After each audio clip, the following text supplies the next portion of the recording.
राजा जाता देहरादून रुपया भेजता दूना दून।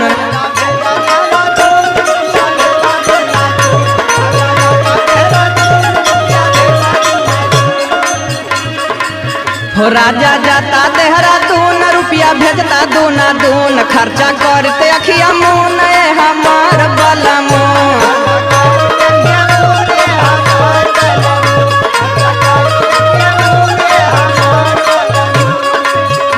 ऐसन बाड़ू में हारारू सुन के बतिया चटके तारू।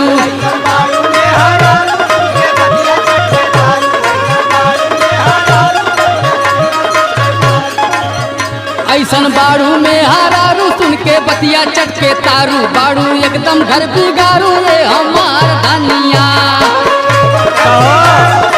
हम तो खराब लगत है।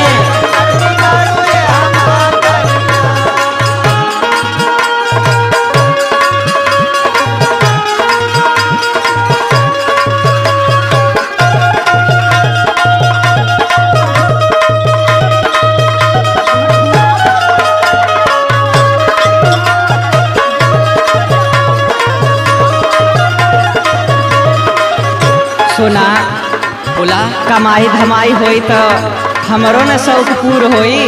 कमन तो हाथ शौक पूरी हुई हो।